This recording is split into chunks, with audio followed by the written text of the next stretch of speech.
now on the podcast, something for me. We have to talk about all the rubbishy Netflix stuff that Gary likes, but now we can talk about something that I'm really enjoying, and I'm not just enjoying it on my own. I am enjoying it with a large proportion of the BBC Two audience, but I'm not enjoying it with Matt and Gary because they don't watch it. So I've had to rope in one of our contributors. He's currently reviewing the entire full series the entire full series, and I've got that recorded now, so that means you have to do the whole run. You've roped me into it now, haven't you? Yeah, that was it. This is Michael Lee, who is contributing to the website, the aforementioned custardtv.com. Great site, you should check it out.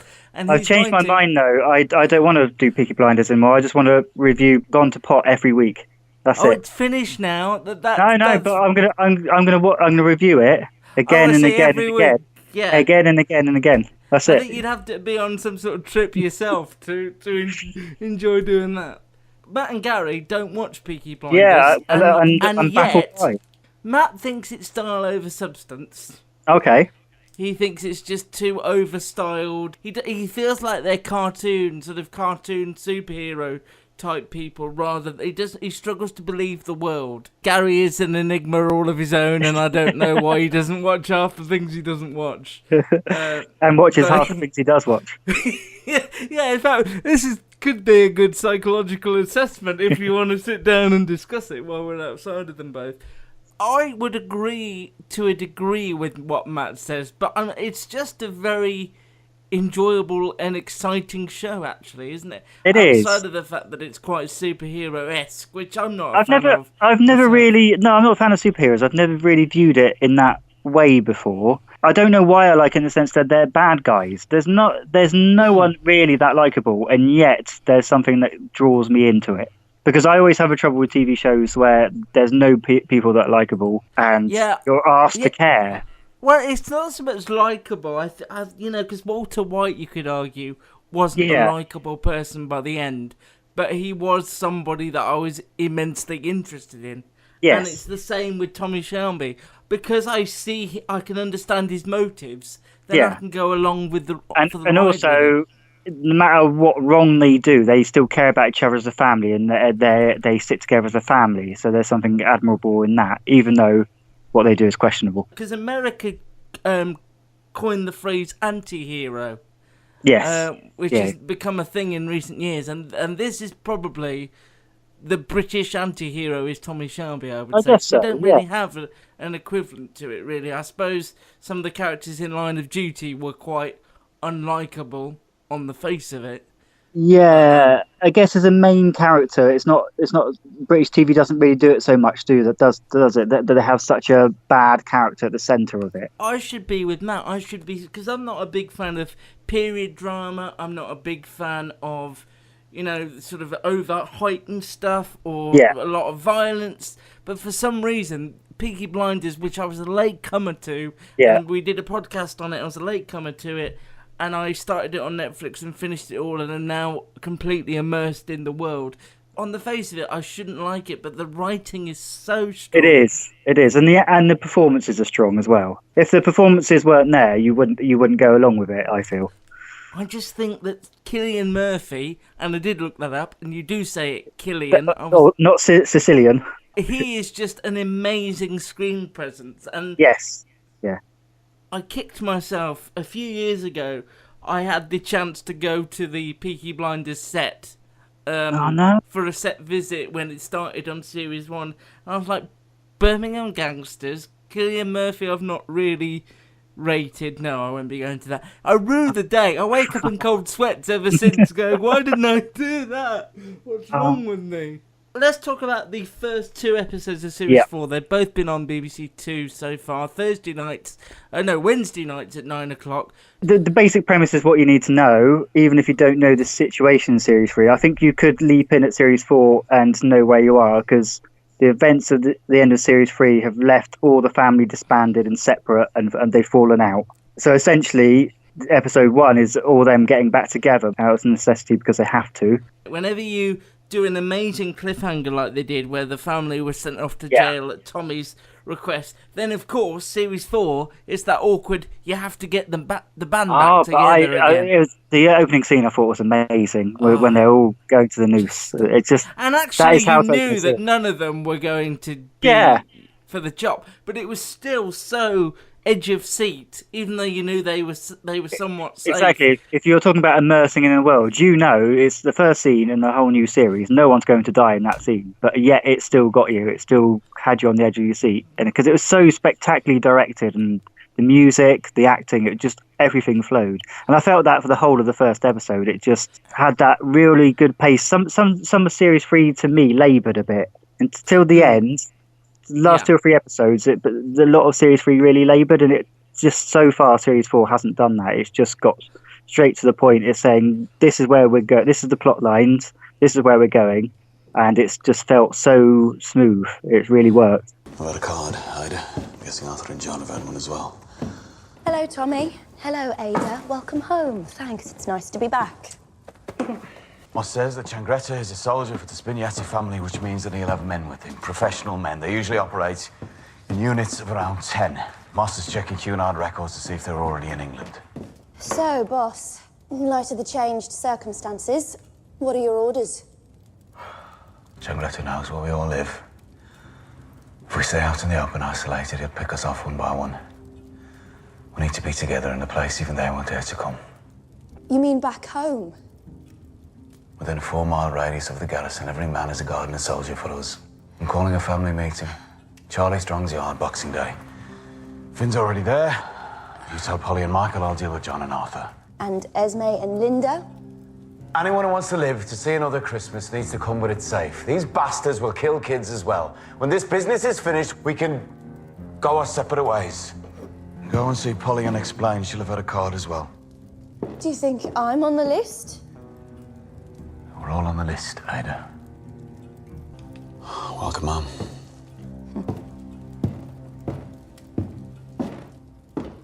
And I think all the characters bring something to the table. Even somebody like Esme, the brilliant Amy Fionn Edwards, who apparently is always filming Peaky Blinders when Detectress is filming. Cause I know, it's weird, isn't it? Join up. So she had a moment to shine, because the big spoiler here is that somebody did die at the end of that first episode, but not at the hands of the hangman, but at the hands of this evil Italian mafia.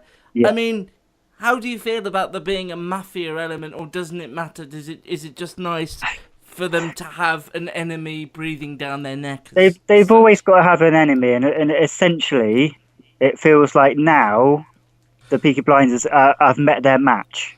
They've always been up against it before. They've always had the challenges before, but this feels like another level of threat to them. And what with killing someone off at the end of the first episode, that is just the sign, isn't it? Laying it down on the track, saying this is serious, more serious this time. Much like Line of Duty, and a British show that I think is way up there as far as in terms of quality with this. I feel like it's a world where, although we knew nobody was going to die at the hangman's noose, I don't think it's a world where necessarily anyone is safe. I think they could get rid of anyone at any point, and that makes it more interesting. And just the violence of the scene in the cook's room, wasn't that so good? So it was so tense. It was so tense. It was grotesque, but it was also stunningly, visually really attractive to look at as well. It was the reds and anything can happen in the world, and it proves it time and time again. And that's when TV is at its most incredible. I think the reactions on Twitter to the first episode just prove, they say Event Telly doesn't really exist anymore, but I think it does. That's rubbish. It's clearly rubbish, isn't it? Because if, say that you had seen the whole series, spoiler, you probably could. You've got access to the... But it wouldn't be quite the same, would it? If you could binge it all and it was all done by tomorrow night. I'm tempted to watch it all, but I don't want to, because I'm not much of a binge watcher, because I prefer to process what I've seen and then think, what's going to happen next week, or, Yeah. I don't think that's an old-fashioned model as much as people would like you to believe, that nobody watches traditional linear TV anymore. Even like the big BBC shows this year, Blue Planet, Peaky Blinders, Strictly, people live tweet them at the time, and they're talking about it at the time. So let's talk about the new additions. We've got the brilliant Charlie Murphy from Happy Valley as the thorn in Tommy's side. Yeah. She's a really interesting real life character as well that Stephen Knight has plucked out of history. In the world. She's accusing Tommy of underpaying staff, and she's threatening to walk out for the staff to walk out. She's a real life character from history. God, 1926-ish a time. I did Google that. Oh, I assumed that was just something you knew you had in the back of your mind all the time. I could name any historical figure. You could tell me what year they were around in. I thought that was a party piece of some kind. Very boring parties, maybe. So she's an interesting character. Then you've got Adrian Brody doing what I thought was quite a stereotypical sort of. I'm not big into. I'm not big into Goodfellas or The Godfather or anything like that. It's kind of not my deal. But I imagine that he's taken bits of the main characters there and presented them. But the scene where we meet him and he comes face to face with Tommy again was again very tense. Oh, at the end of episode 2, at the end of 2. He's got a really good menace about him. There is a chance he might veer into a caricature, like you say. Yeah. You've seen that kind of gangster so many times in films, and so there is a chance of that. But that scene was so good, where he was, counting the bullets and the individual names of Shelby family, and saying he's going to pick them off one by one. It was so good that you could just overlook it. Arthur Shelby, Polly Gray, Michael Gray, John Shelby,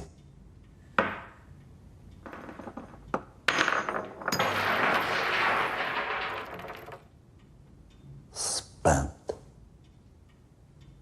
Ada Thorne, and finally,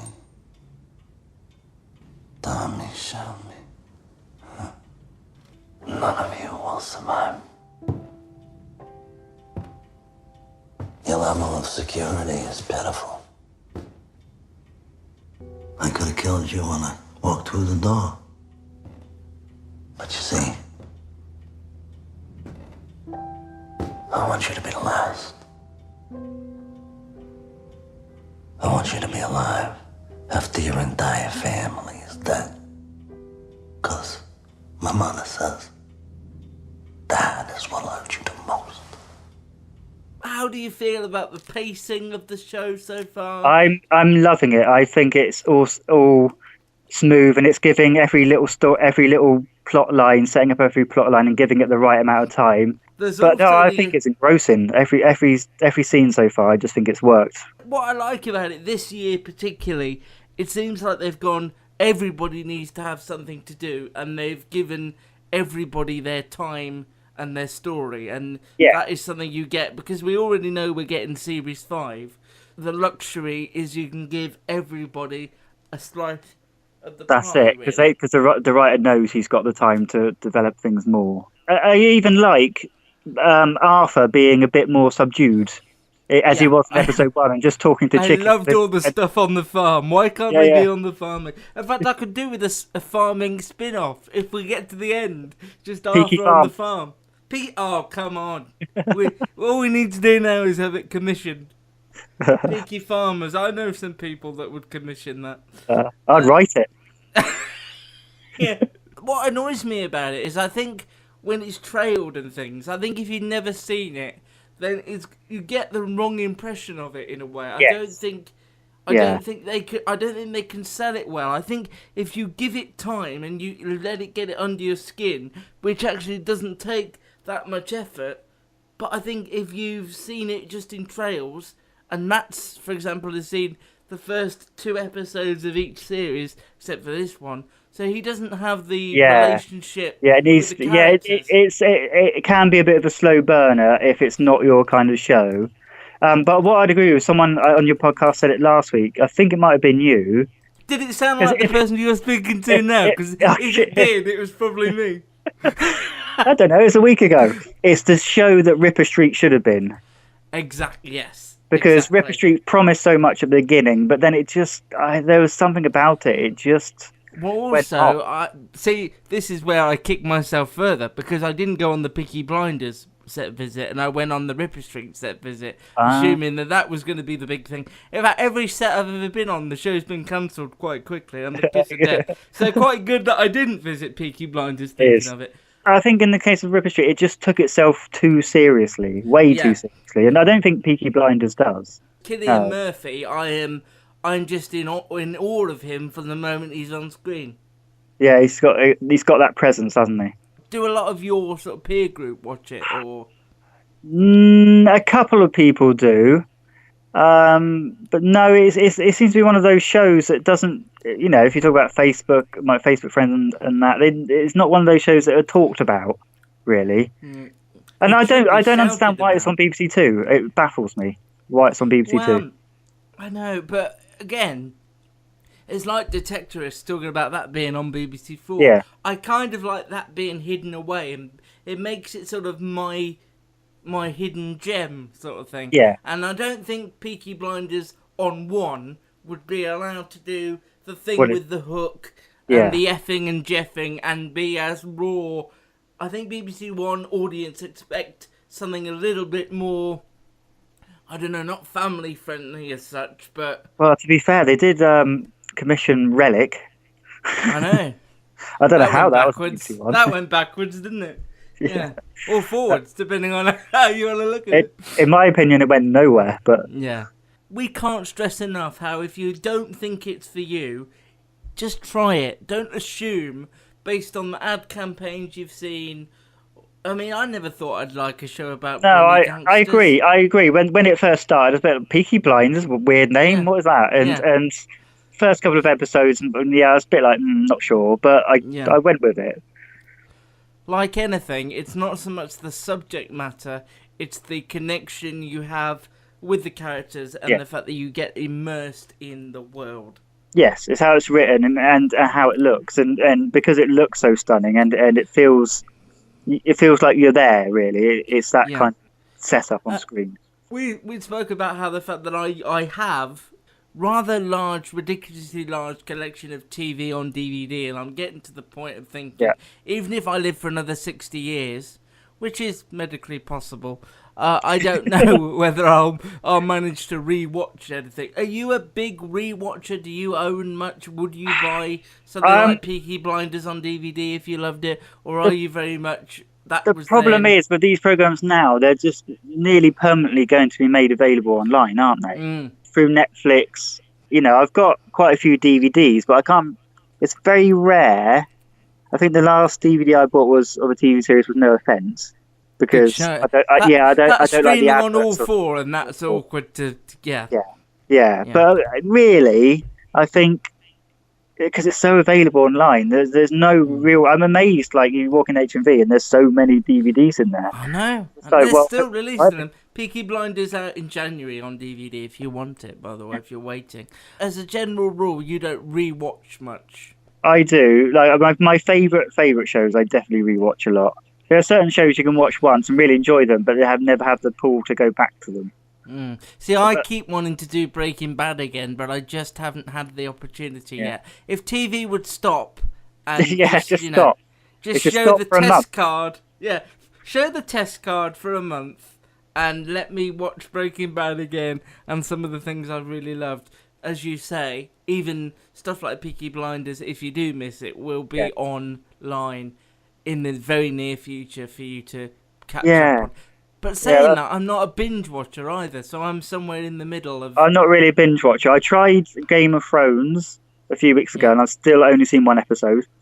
Well, that's one more than me. That's the one show that I... But I can't be no longer say I've never seen an episode of Game of Thrones, because now I have seen one. That's true, actually. That's a good game to play. Yeah. I've never seen Breaking Bad. Never seen it. You've never... Well, I will end the call there. Thank you ever so much. Thank you ever so much.